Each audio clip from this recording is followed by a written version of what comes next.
예수님께서는 12제자를 불러 모으시어 모든 마귀를 쫓아내고 질병을 고치는 힘과 권한을 주셨다. 그리고 하느님의 나라를 선포하고 병자들을 고쳐주려고 보내시며 그들에게 이르셨다. 길을 떠날 때에 아무것도 가져가지 마라. 지팡이도 여행 복다리도 빵도 돈도 여보롯도 지니지 마라. 어떤 집에 들어가거든 그곳을 떠날 때까지 거기에 머물러라.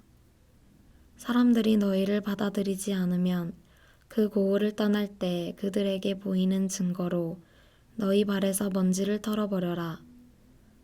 제자들은 떠나가서 이 마을 저 마을 돌아다니며 어디에서나 복음을 전하고 병을 고쳐주었다. 헤로데 영주는 이 모든 일을 전해 듣고 몹시 당황하였다. 더러는 요한이 죽은 이들 가운데에서 되살아났다 하고 더러는 엘리야가 나타났다 하는가 하면 또 어떤 이들은 옛 예언자 한 분이 다시 살아났다 하였기 때문이다. 그래서 헤로데는 이렇게 말하였다. 요한은 내가 목을 베었는데 소문에 들리는 이 사람은 누구인가? 그러면서 그는 예수님을 만나보려고 하였다. 사도들이 돌아와 자기들이 한 일을 예수님께 보고하였다. 그러자 예수님께서 그들을 따로 데리고 벳사이다라는 고을로 물러가셨다. 그러나 군중은 그것을 알고 예수님을 따라왔다. 예수님께서는 그들을 맞이하시어 하느님 나라에 관하여 말씀해 주시고 필요한 이들에게는 병을 고쳐주셨다. 날이 저물기 시작하자 12제자가 예수님께 다가와 말하였다. 군중을 돌려보내시어 주변 마을이나 촌락으로 가서 잠자리와 음식을 구하게 하십시오. 우리가 있는 이곳은 황량한 곳입니다. 예수님께서 너희가 그들에게 먹을 것을 주어라 하시니 제자들은 저희가 가서 이 모든 백성을 위하여 양식을 사오지 않는 한 저희에게는 빵 5개와 물고기 2마리밖에 없습니다. 하고 말하였다. 사실 장정만도 5,000명가량이나 되었다. 예수님께서는 제자들에게 이르셨다. 대충 10명씩 떼를 지어 자리를 잡게 하여라. 제자들이 그렇게 하여 모두 자리를 잡았다. 예수님께서는 빵 5개와 물고기 2마리를 손에 들고 하늘을 우러러 그것들을 축복하신 다음 떼어 제자들에게 주시며 군중에게 나누어 주도록 하셨다. 사람들은 모두 배불리 먹었다. 그리고 남은 조각을 모으니 12광줄이나 되었다. 예수님께서 혼자 기도하실 때 제자들도 함께 있었는데 그분께서 군중이 나를 누구라고 하느냐 하고 물으셨다. 제자들이 대답하였다. 세례자 요한이라고 합니다. 그러나 어떤 이들은 엘리야라고 하고 또 어떤 이들은 옛 예언자 한 분이 다시 살아나셨다고 합니다.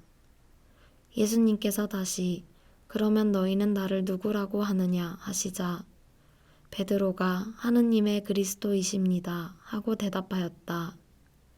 그러자 예수님께서는 제자들에게 그것을 아무에게도 말하지 말라고 엄중하게 분부하셨다. 예수님께서는 이어서 사람의 아들은 반드시 많은 고난을 겪고 원로들과 수석사제들과 율법학자들에게 배척을 받아 죽임을 당하였다가 사흘 만에 되살아나야 한다 하고 이르셨다. 예수님께서 모든 사람에게 말씀하셨다. 누구든지 내 뒤를 따라오려면 자신을 버리고 날마다 제 십자가를 지고 나를 따라야 한다. 정녕 자기 목숨을 구하려는 사람은 목숨을 잃을 것이고 나 때문에 자기 목숨을 잃는 그 사람은 목숨을 구할 것이다. 사람이 온 세상을 얻고도 자기 자신을 잃거나 해치게 되면 무슨 소용이 있느냐. 누구든지 나와 내 말을 부끄럽게 여기면 사람의 아들도 자기의 영광과 아버지와 거룩한 천사들의 영광에 쌓여 올 때에 그를 부끄럽게 여길 것이다. 내가 참으로 너희에게 말한다.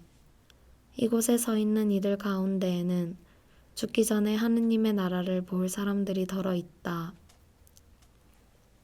이 말씀을 하시고 여드레쯤 되었을 때 예수님께서 베드로와 요한과 야고보를 데리고 기도하시러 산에 오르셨다. 예수님께서 기도하시는데 그 얼굴 모습이 달라지고 의복은 하얗게 번쩍였다. 그리고 두 사람이 예수님과 이야기를 나누고 있었다. 그들은 모세와 엘리야였다. 영광에 쌓여 나타난 그들은 예수님께서 예루살렘에서 이루실 일, 곧 세상을 떠나실 일을 말하고 있었다. 베드로와 그 동료들은 잠에 빠졌다가 깨어나 예수님의 영광을 보고 그분과 함께 서 있는 두 사람도 보았다. 그 두 사람이 예수님에게서 떠나려고 할 때에 베드로가 예수님께 말하였다. 스승님, 저희가 여기에서 지내면 좋겠습니다. 저희가 초막셋을 지어 하나는 스승님께, 하나는 모세께, 또 하나는 엘리야께 드리겠습니다. 베드로는 자기가 무슨 말을 하는지도 몰랐다. 베드로가 이렇게 말하는데 구름이 일더니 그들을 덮었다. 그들이 구름 속으로 들어가자 제자들은 그만 겁이 났다. 이어 구름 속에서 이는 내가 선택한 아들이니 너희는 그의 말을 들어라 하는 소리가 났다. 이러한 소리가 울린 뒤에는 예수님만 보였다. 제자들은 침묵을 지켜 자기들이 본 것을 그때에는 아무에게도 알리지 않았다. 다음 날 그들이 산에서 내려가니 많은 군중이 그분께 마주왔다. 그때의 군중 속에서 어떤 남자가 부르짖었다. 스승님, 청하건대 부디 제 아들을 보아주십시오. 저의 외아들입니다.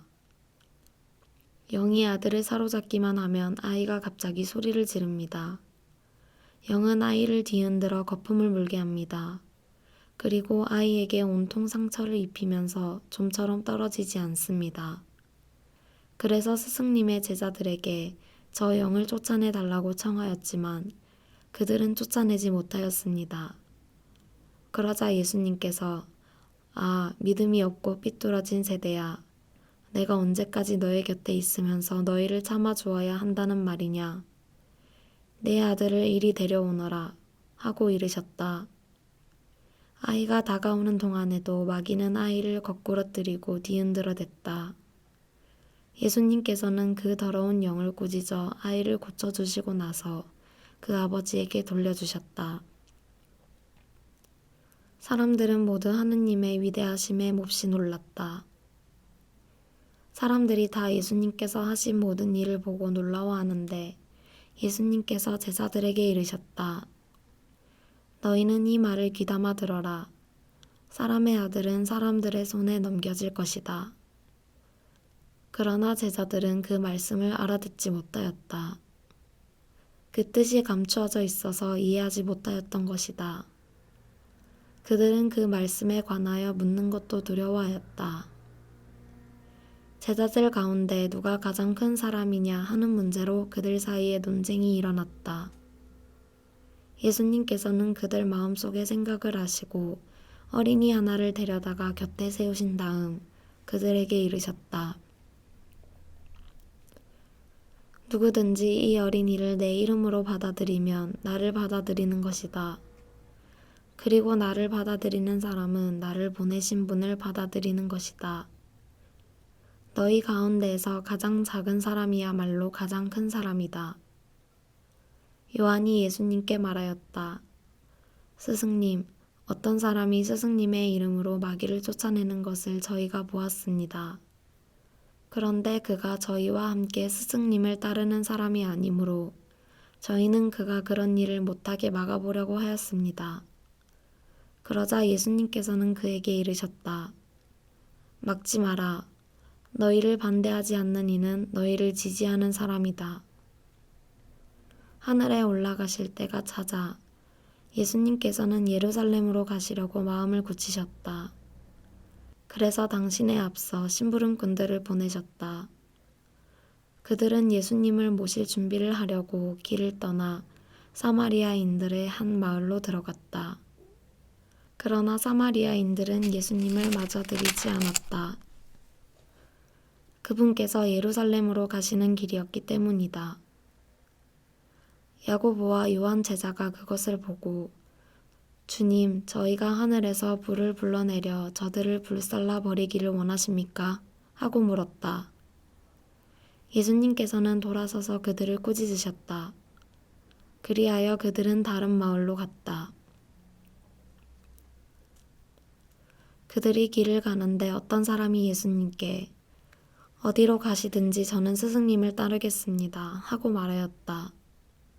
그러자 예수님께서 그들에게 말씀하셨다. 여우들도 굴이 있고 하늘의 새들도 보금자리가 있지만 사람의 아들은 머리를 기댈 곳조차 없다. 예수님께서는 다른 사람에게 나를 따라라 하고 이르셨다. 그러나 그는 주님, 먼저 집에 가서 아버지의 장사를 지내게 허락해 주십시오 하고 말하였다. 예수님께서는 그에게 죽은 이들의 장사는 죽은 이들이 지내도록 내버려 두고 너는 가서 하느님의 나라를 알려라 하고 말씀하셨다. 또 다른 사람이 주님, 저는 주님을 따르겠습니다. 그러나 먼저 가족들에게 작별 인사를 하게 허락해 주십시오 하고 말하였다. 예수님께서 그에게 이르셨다. 쟁기에 손을 대고 뒤를 돌아보는 자는 하느님 나라에 합당하지 않다.